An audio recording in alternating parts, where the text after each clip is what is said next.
It's a pleasure to be here. It's tax season for us, which is our time to shine at the Tax Foundation.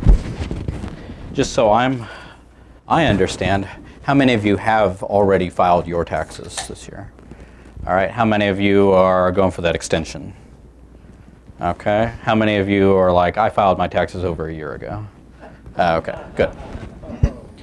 And then also, how many people here, we'll continue the participation portion of this here, how many of you are born and raised in North Carolina?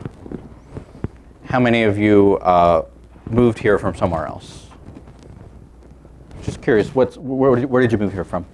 Indiana. Indiana? South Carolina? Maryland? Military outfit all over. All over? My wife said that's where we're going to settle. Oh. Smart woman, yeah. Ma'am?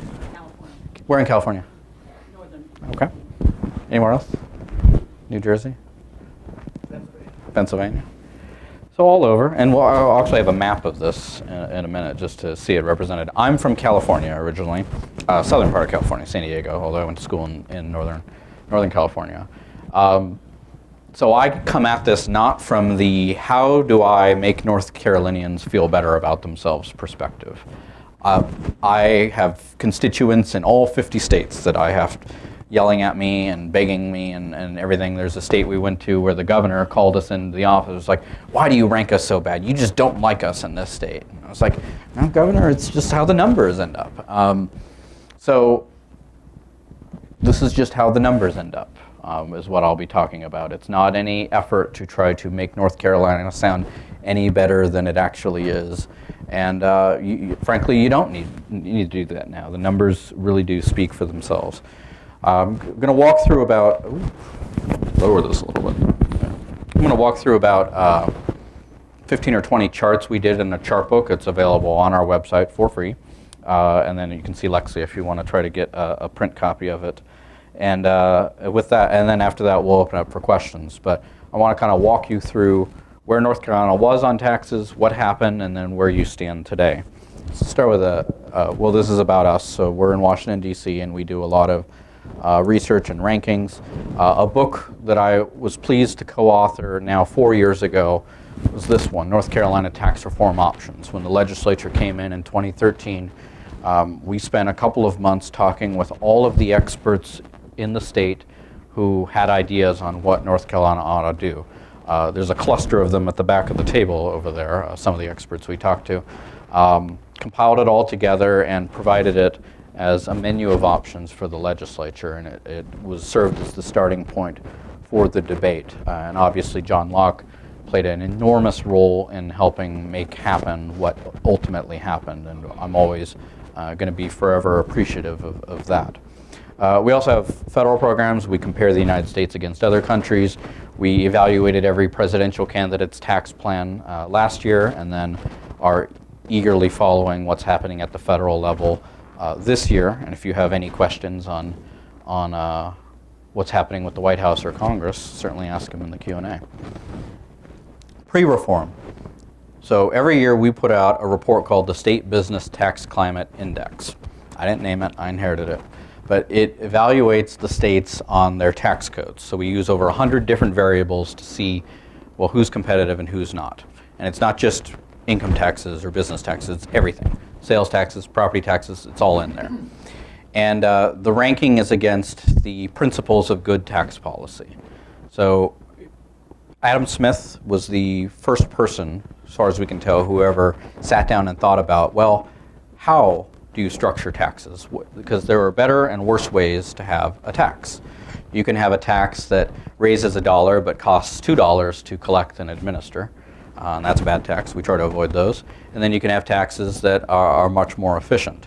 The most efficient tax, of course, is the one you don't collect. So you see states like Florida, which ranks 5th in our report. They don't have an income tax, so they don't have all of the compliance and administration associated with going without one of the major taxes.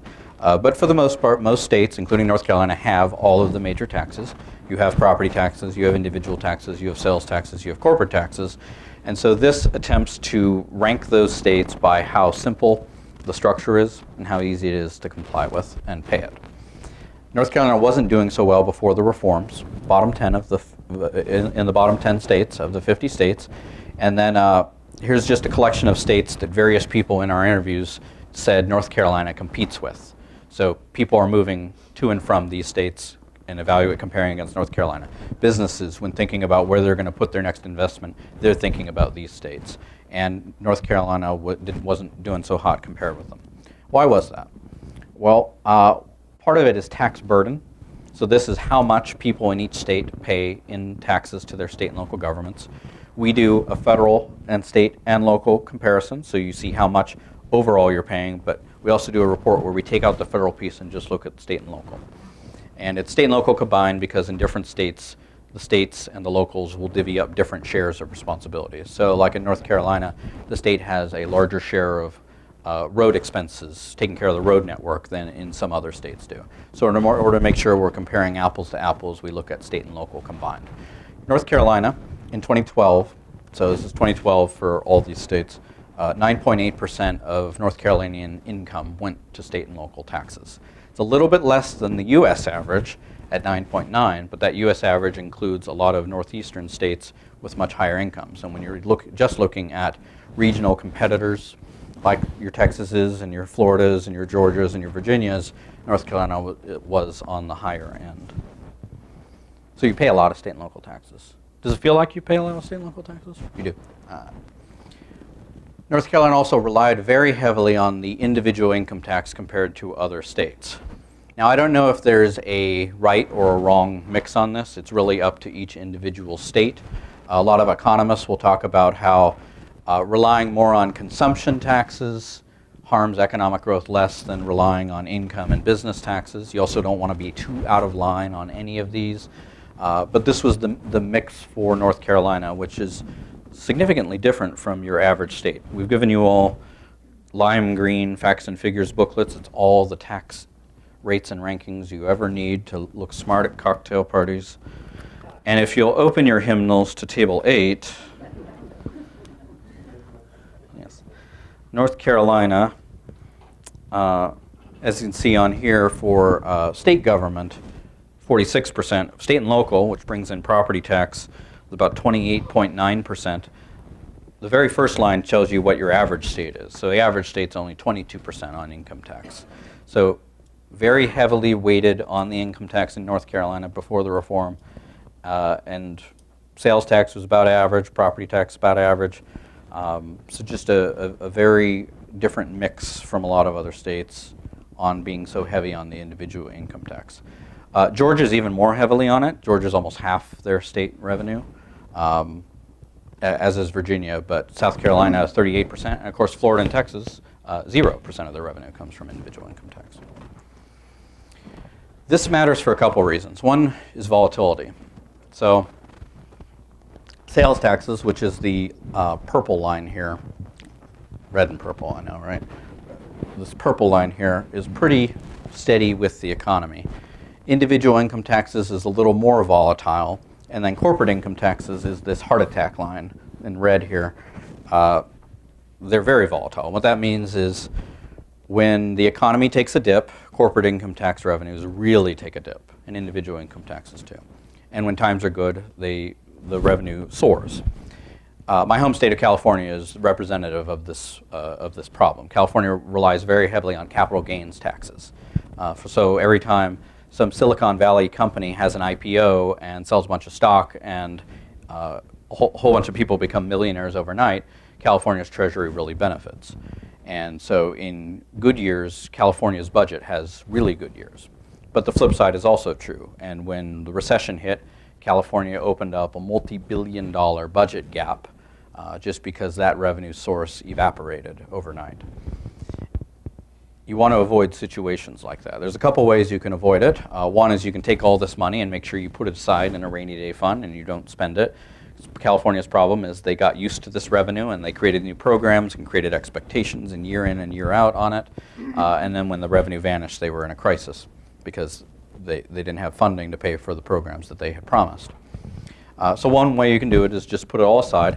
It's tough to get politicians to adhere to rainy day fund limits. You have to really write it down in stone and lock them down on it, because it's tough to keep your hands off billions of dollars piled up in an account.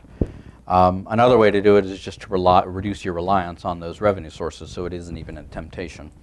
And North Carolina, as you'll see, took a little bit of both tax, but especially that second one.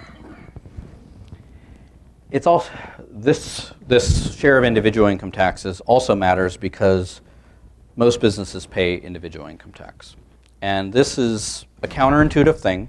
So I know it can be tough to understand, and it's tough to convince a lot of people of this. But most businesses do not pay corporate income tax, not because they're cheating or because they're or taking advantage of the code, but just because our tax system is set up in a way that most businesses are not C corporations, and if you're not a C corporation, you don't pay an individual income tax. You don't pay a corporate income tax. Excuse me. Most businesses are sole proprietorships, or small businesses, or partnerships, or LLCs, which is a limited liability corporation, or S corporations, which is another type of partnership. That's how the vast majority of small businesses are set up. Now, when you get really big and you get multi-state and you have a lot of people, then maybe you become a C corporation and you start paying corporate income tax. But until that happens, you are paying under the individual income tax code. This is especially important because it's those new businesses that are growing, that are hiring lots of people, that are being really innovative, that are buying and selling and really trying to make a profit. They're paying under the individual income tax code. And how you structure your individual income tax matters a lot to those people. It can be literally life and death for a lot of these businesses. This is North Carolina information. So this is each type of sector out there, and it can tell you, it tells you what percent of each of them are small business paying through the individual income tax code as opposed to the corporate tax code. So for instance, even in transportation and warehousing, which you must be a big company to be able to be in that, over half of the businesses in that sector in North Carolina are paying through the individual income tax code. So when you hear stories about like, oh, these tax cuts for high income earners and all of that, think about these people, because these businesses are paying through that code. Here's another reason why North Carolina's code had become outdated. This is the percent of the economy subject to the sales tax. Now, North Carolina is not unique on this. This is a trend we're seeing all over the country, where back in the day, the sales tax used to apply to 70 or 80% of what people bought and sold, whereas now it's down to about 30%. And that's just the changing makeup of the economy. What in a lot of places used to be an agricultural or a manufacturing-based, goods-based economy is increasingly a service-based economy. And think about what you buy and sell. A lot of stuff, of course, is still goods. You go to the grocery store or anything like that, but there's a lot of services now. You go to get your car repaired, or you go and get your hair done, or anything like that. Those are services, and generally, sales taxes have not kept up with those changes in the economy. Sales taxes were first invented in the United States in the 1930s and designed to be a tax on goods, because that's what the economy was in the 1930s. And as we've become a service-based economy, those have not been subject to tax. And the flip side of that, why this matters, is in order to keep raising the same amount of revenue, states have increased their sales tax rates over time in order to account for this drop-off of the base. So what used to be a 3 or 4% sales tax has gone up to 6 or 7% in order to keep raising the same amount of revenue. How you fix this is a little bit more of an open question. No state's really been able to make that transition. There are a couple states that do tax services, but they've always taxed services. They've never gone from a goods-based state to a goods and services-based sales tax. It's also very unpopular. Of course, services like that they're not taxed, and if anything, states actually add more exemptions on the goods side. So groceries, for example, are exempt in most states, even though they're a good, and that contributes to this erosion of the sales tax base over time. This is also a problem because as the sales tax becomes less vibrant of a revenue source, that means you have to turn to other revenue sources like income and business taxes, or you cut spending. But nobody ever does that. So. North Carolina's economy has also changed over time. I'm sure you all know this story. What used to be a a state very heavy in manufacturing and to some extent trade and transportation, has now seen a much more diverse economy. So financial services is kind of always there, but a little bit larger than it used to be. Government has grown a little bit as a sector of the economy. Leisure, hospitality, services, education, and healthcare used to be very small parts of the economy, now essentially about as big as manufacturing, bigger than manufacturing. And of course, manufacturing has reduced over time, as it has in many other states. Also, before the reform, North Carolina's after-tax income consistently trailed the United States on average. This is true of a lot of states in the Southeast. There's a lot of factors that go into this. It's not just tax policy, but it's a general trend that's out there. And while this gap narrowed in the 1990s, and you almost caught up with the U.S. on average, and then it opened up again in the 2000s. Migration, this is the map that I promised when we first talked. The blue states are the states North Carolinians are moving to. The green states are the states North Carolinians are moving from, to move to North Carolina. So you saw a lot of, overall it's net in-migration. So a lot of people moving to North Carolina on average, but of course when you break it out by states, it's a net out. Different states tell different pictures. So you do have a lot of people moving to Texas, moving to Montana, moving to Tennessee and South Carolina, which are neighboring states. Looks like you had on net 375 people move to Alaska, so that's, I'm sure there's lots of stories on that one. And then of course you had a net inflow to the state. A very strange one, which is actually different from a lot of other states, is you have net inflow from Florida. Most states have net outflow to Florida.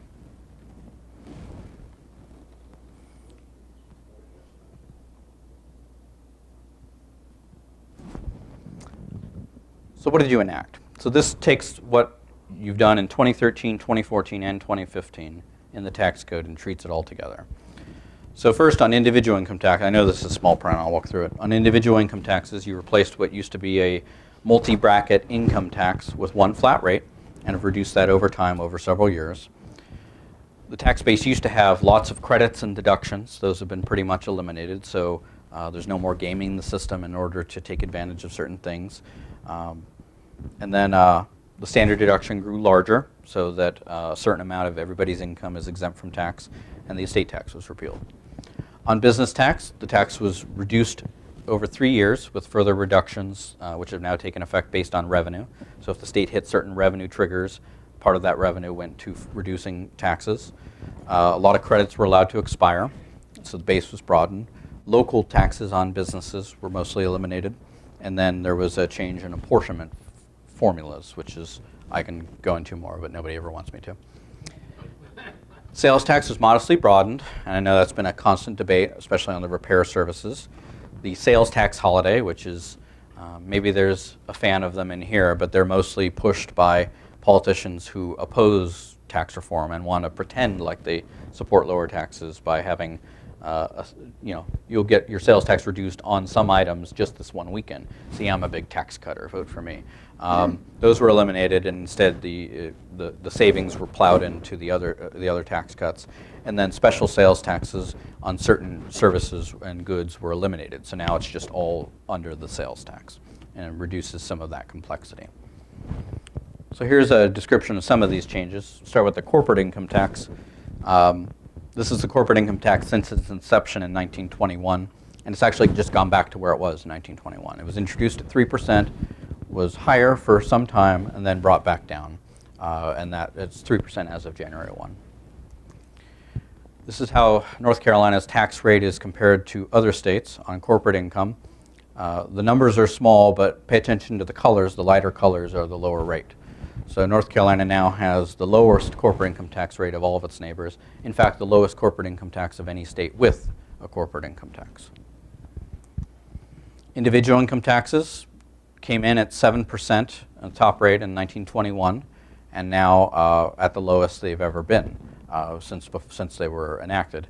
Now at 5.499%, not 5.5, 5.499% as of January 1.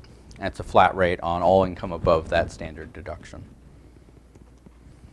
Here's North Carolina's individual income tax rate compared to other states. Obviously still higher than Florida and Texas, states without income taxes, but now the lowest of all neighboring states. I think you have to get up to Ohio or Pennsylvania to find a state with a lower individual income tax rate. North Carolina doesn't have local income taxes. Ohio and Pennsylvania do have local income taxes, so you have to keep that in mind too. So North Carolina, very competitive now with its individual income tax rate. Here's just detail on some of the changes that happened before the tax reform. The first $6,000 for a couple was tax-free, and then you got an additional exemption of $2,000 a person, and then you also got a child credit of $100 per taxpayer, plus a whole bunch of other deductions and credits. So if you oriented your finances and your life around these deductions and credits, you could deduct more things. Post the reform, it's a lot simpler. You really can't take a lot of these anymore. The standard deduction is a lot higher to make up for that. So the first $15,500 for a married couple is exempt, and then the child credit's a little bit more deduction, a little bit more generous, and then the overall rate on what you pay afterwards is a lot less than it used to be. Here's just a representation of that. This is all of we counted up the number of special carve-outs and loopholes in the individual income tax before the reform, and this is after the reform. There's still a few, and there's a few that are being phased out still. So the reform keeps them for a little bit and then eliminates them. But for the most part, a significant reduction in all of the credits and deductions. Now I do people's taxes on the side for fun to be able. It also helps keep me up to date on changes that are going on in the tax code, so I know about them. And you know, I love like Indiana's tax code or Pennsylvania's tax code, where it really is, take this line from the federal return, write it in, multiply it by this percentage, send us the money. That's the state tax return in those states. North Carolina is not quite there yet, but it's a lot closer to there than it used to be. We took some representative people, because people want to know, how will this affect me?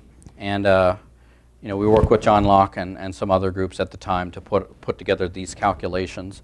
So, taking a single parent at poverty level, before the reform, they paid $143 in income tax. Now they pay $101. We have a retired couple. Before, they paid zero because retirement income is exempt. Afterwards, they pay zero because retirement income is exempt. We've got a young single woman starting out in the job sector, starting out her career at a fairly low income. Before, paid $1,400, now pays $1,200. Got a couple more here. We've got a family earning the median income for a family. Before they paid $3,300, now they pay $2,800, so it's an extra $500 in their pocket.